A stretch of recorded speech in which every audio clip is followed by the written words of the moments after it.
1. Okay. Okay, gentlemen, you may remove your masks. Thank you very much. And welcome here to part 2 of the 2020 annual Technical Managers Press Conference here at Motorland Aragon ahead of the Liqui Grand Prix of Teruel. With us today, we welcome Yamaha YZR M1 project leader Takahiro Sumi, Ducati Corsa Technical Director Davide Barana, and Red Bull KTM Factory Racing Technical Coordinator Sebastian Rieser. Gentlemen, thank you for joining us here today. I'll kick off with a couple of questions first, if I may, and then we'll pass over to members of the media. Sumi-san, if it's okay, I will start with you.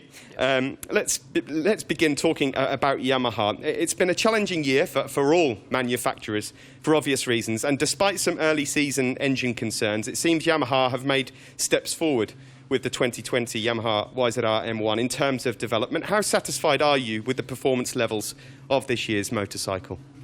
Honestly, not super, but I'm happy about our performance in general. Last year, we were fast in free practice and qualify, but not so strong in the race. This is a point we want to improve for this year. And top speed is one of the main topic to improve. And we got some more compared from last year. But unfortunately, the competitors done well also. So the situation is not so much different than we expected. This is a point. And, but however, now we have 3 race winners in Yamaha. And Valentino also got back his feeling and the speed. And now we are all for Yamaha is ready to fight for the win.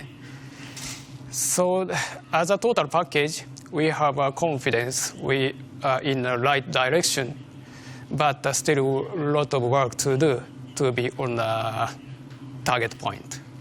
Yamaha have won 50% of the races so far in 2020, and they currently lead the Constructors' World Championship. The DNA of the bike in terms of its high corner speed and great handling has been maintained. You mentioned top speed being something that you want to improve, but how difficult will that be, given, of course, that the engines will be frozen going into 2021? We have to develop even more than before to improve our strong point. Unfortunately, now the corner speed and the handling is not only of Yamaha's. Unfortunately, the competitors, we are aware the competitors improve a lot of this area, especially Suzuki. So we have to make more effort for that. And also we have to, we are not giving up to improve the top speed for next year.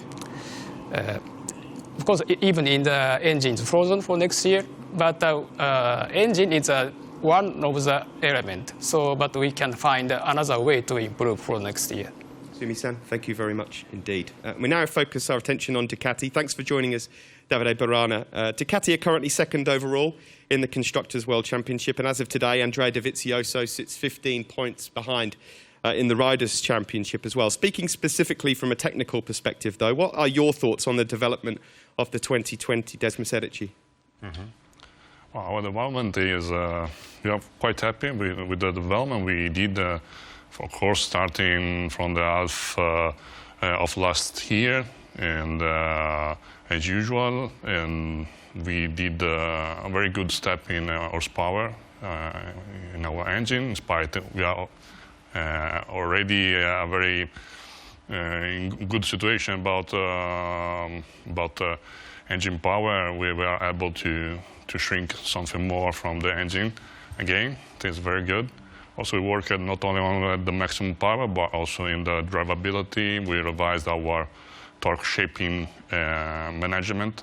That is another step, and also help not only the straight performance, also but that exit corner performance. And also on chassis, we introduced a quite big step in the chassis. We tested already in the Valencia after race test and also Jerez. And after that, in the winter test, Qatar and Sepang test, we introduced also a new swing guard So we did a lot of work also in that area. Aerodynamic-wise, we introduced also evolution of our aerodynamic setup. As you can see, not a major modification, but as you can see, the bikes nowadays tends to reach a sort of stable situation. Overall, I can say we are working on the whole area of the bike. For sure, there's a big change also in the tire that I think is affecting a lot the performance of this year. But of course, this is a process we have. Sometimes it takes quite a long time to readapt the setup and the whole bike to a new spec of tire. Looking from the outside, Davide, there have been some inconsistent results this year from Ducati. And in some cases, it's taken a day or two for certain riders to feel comfortable enough to attack. Is this a genuine concern for Ducati in terms of the characteristics of the 2020 motorcycle, or more a frustration, as you say, that a base setting seems hard to come by? Well, of course, I think this year is characterized with a great variability in general point of view. As you can see, we have seen a lot of race winners. And then the other season, of course, if you take a look at the previous season and you cancel just for exercise the results of Marc Marquez that is not present this year, you will have also a much higher variability also in last year results. And another explanation of this variability that I think is not related to specific to Ducati. As you can see also, I've seen a lot of up and down also with other manufacturers and riders. For sure, the new tire have a great potential, but they behave quite different from the previous one. Some manufacturers of bike adapt better to the new spec. Also, rider-wise, there are some riders that are more in tune with this new characteristic. Others, they take a while to adapt or are still trying to adapt to this new spec. Also, another variability we have this year is the championship. Dorna did a very great job in trying to rearrange the championship, not to adapt to the current situation, but we are racing in a different period sometimes with different conditions in terms of weather and so on. This also is another reason to have these inconsistencies sometimes. Davide, thank you very much. That's all from me. Finally, I'll come to Sebastian Rieser and discuss KTM. Thank you for joining us here today, Sebastian. A lot has changed in the space of a year, certainly since the last time we had one of these technical managers' press conferences for KTM specifically. It has been quite the year for KTM. 5 podiums this season so far, but amongst them 2 emphatic victories for you. In just your 4th season in MotoGP, you have built and developed a race-winning motorcycle now, which you must be very, very proud of. From a technical aspect, how would you analyse 2020 so far? Yeah, absolutely. I mean, it has been an awesome year for us. Okay, we believed in the bike and in our riders, of course, already preparing this season. But to be honest, we could not really see and show the full potential then for quite a while, because in the winter tests was a difficult situation. Only Paul was a fit and experienced rider in this moment because Miguel was injured. And he had a lot of test program to do. So I think looking back now, we see that it really took a long time to adapt to this bike. I think a lot of times you develop habits, you develop workarounds for the old bike, and yeah, if they're not necessary, it takes a while to really take the full profit. We saw every rider basically outperform to their expectations, and I think to everybody's expectations. They are pushing each other this way. This also gives performance, and yeah, overall it has been going absolutely great, for sure. Clearly, the evolution of the RC16 has accelerated rapidly from 2019 to 2020. But as ever, the work behind the scenes never stops for any manufacturer. So what at the moment are the key areas that KTM are working on to try and make the 2021 motorcycle even stronger? Yeah, I mean, we never stop working, and we never stop working in any area. We have specialists for everything. We have built up a big structure, and everybody is going full throttle, of course, for whatever is possible in the regulations. Sure, we are in an interesting point now because we lost our concessions. So that is an extra challenge we will face for the next season. And also it means doing some extra push now over the winter. It is not only technically the rules that are changing, it's also the approach, working together with the test team and the factory and the race team to put the best bike on the track. Before we were able to test a lot of things with the race riders, in future we are not. So if we want to test it before we go racing means it has to be already this winter, and that's something where we put a lot of emphasis on at the moment. Sebastian, thank you very much. Gentlemen, that's all from me for now, but it's time to open up questions from members of the media. Hi, good afternoon, gentlemen. Tammy from Sport 5 Israel. I have a question for all three of you. I've asked this in the past, the riders, how do they see the responsibility divided to the success or the failures on the track between the bike, the rider, and the team? So I wanted to know how you see that when you divide it between the three in percentage. Okay, I can answer. So about the team, rider, and the bike. Yeah, maybe this is the same question from Honda and before.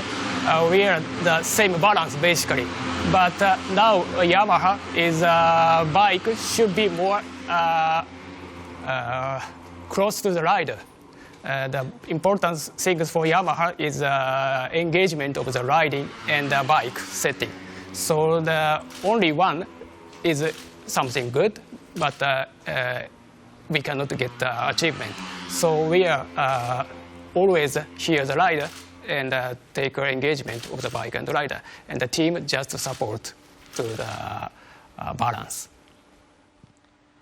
In motorcycle racing, in a world of motorsport, I think the rider is very important, much more important than in other classes, for wheels, for example, because for some obvious reason, they risk a lot anytime they go on track. And so they have completely 100% confidence on the bike to push at the maximum limit. But for this reason, the technical side, the team, and also the bike is very important because it's not only about elevate the physical limit of the bike, but also get the bike the best possible for the rider to get comfortable 100% to be confident on the bike to push without hesitation.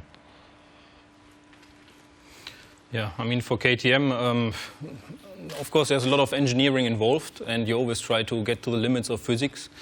But in the end, the motorcycle is a tool to do a sport. And this tool and the rider have to work together. Some need this, some need that. Some can adapt better to something or not. And in the end, it's a total package that makes the result. I mean, the team is there to bring this together, not only on the technical side, but also, giving the understanding to the rider how we might use this tool in a better way. And it's a package where we focus a lot on the rider's requests and really to make him comfortable to get faster in the end. Thank you. And another question only for Sumi-san about Petronas team.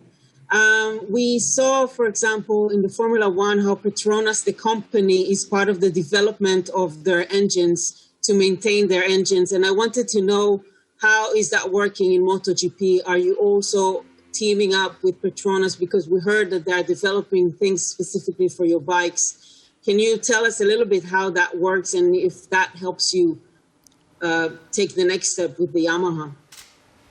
Sorry, I couldn't hear well about the question by the noise, sorry.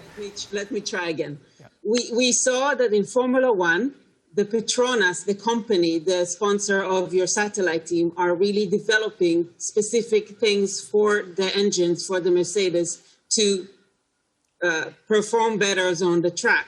I wanted to know how that works in MotoGP and if that helps you more develop and get the results you're looking for. About engine development, of course, this is Yamaha's job, and but we get a contribution from Petronas support, and we are checking their material and compares, and we can just choose the best one and giving a feedback for the development. This is the style we are doing. But what do you get from them? What exactly are they developing for you these days? Of course, the material is a very big effect for the basic functionality and the performance. This is we have a criteria for each development. So first, we are asking to be pass the criteria, and if you something bring performance, it's welcome. This kind of situation.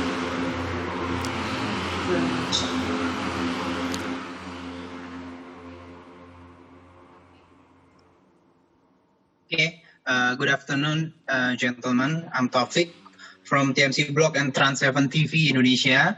I would like to ask two questions. The first one to Mr. Sebastian Riese from KTM. We heard that from the regulations, KTM can build a new bike for next year, 2021. Can you describe it? What kind of a bike? Is it really based from this 2020 bike, or I don't know?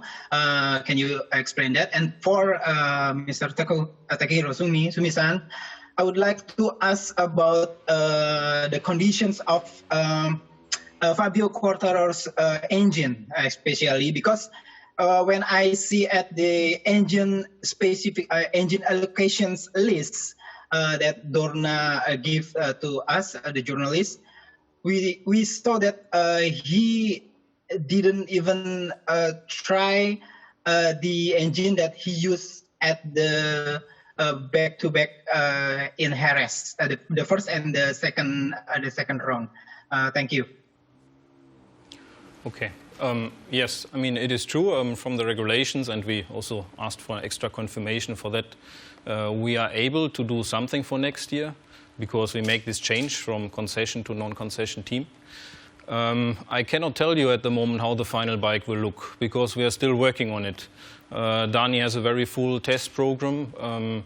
As always, you work in all the directions, but how different the bike will be, we still have to specify after this test program is finished, and that's end of November. About the engine allocation, I'm sorry, but engine operation strategy is a highly confidential matter, even during the season. So I'm not ready to talk anything now. Sorry.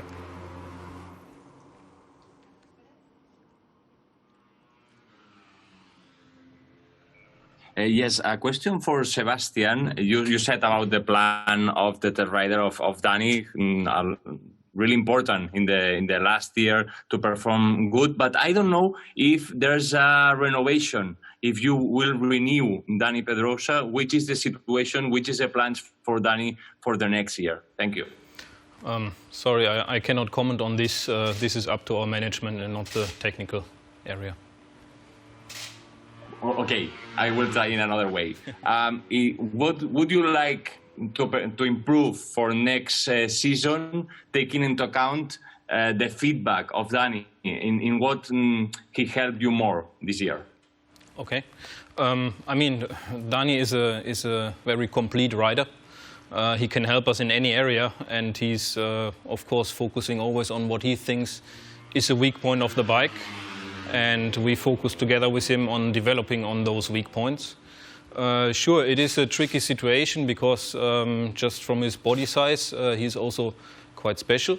But on the other hand, he has a very good understanding on developing something for him in particular, or in generally to make the bike better, because he has been riding so many bikes, had so many team colleagues, so he can really distinguish very well there. And overall, yeah, he gives a big help in all areas of the bike. And so you would like to, in your personal view, you would like to continue with Dani next year because of his job? Well, this is not up to me to comment on. Of course, technically, yes, but the rest is not up to me. Thank you.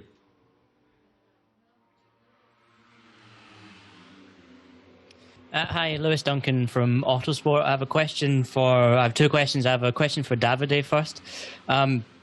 Dovizioso has mentioned this year that with this new rear tyre, a lot of the setup solutions that Ducati have had over the past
bit sensitive about the rear grip condition. He is very fast. He feels confident anytime. But if he loses a bit, he cannot ride in his best way. So now we are trying to improve the keep his feeling on the bike, even with high grip condition and low grip condition. So this is a point. If he feels always good, he can be more fast. So this is a point we have to adapt for every situation, every condition, and every track. This is a target. Okay, can I maybe ask you one other question? Because your neighbor Sebastian is saying we have to improve our weak points as well. We have to work on the weak points of the KTM. Do you think that, like you say, it is more important to improve the strong points of the Yamaha then? Sorry, to me? Do you think it is still okay to improve the strong points of the Yamaha then? Instead of working on the weaker points, like you say, it is impossible to improve the engine in one weekend, of course. Yeah, this is maybe same answer of my first question. So, but anyway, we are free to develop about to improve the chassis and setting. So now we are not so much strong about even with the handling and corner speed. So now we have to make an effort even more than before. This is one main point. But also we have to a bit catch up for the top speed by other way. So we have to be make an effort for both. Okay, thank you very much. Hello, Lucio Lopez from Motor Race Nation in Spain. I would like to ask Sumi-san about, okay, new parts should be tested, and you have a test driver that has knowledge on other factory bikes. Do you plan to extend test planning for next year? And are you using the knowledge of Lorenzo to set a strategy for the evolution? Thank you. Yeah. Originally, for this season, we are trying to make more opportunity test in Europe. This is our plan, but unfortunately, now current situation doesn't allow us to travel free or to make opportunity. So this is some totally we didn't expect it. So we lose the benefit pick up from Jorge. Only one opportunity after the February Japan. So it's a great pity. But for next year, yeah, we are trying to find a way to test in a real racing track in Europe. So we are keeping going this direction for next year more. And about we didn't. We are now considering how we make a team structure and with the rider and with the staff under consideration. So we are now we cannot say anything about how we decided. Okay, thank you. Okay, gentlemen, that concludes the press conference. Takahiro Sumi, Davide Barana, Sebastian Risa, thank you very much. Good luck for the rest of the weekend and for the rest of the season. That's it. Thank you very much. Thank you very much. Gracias.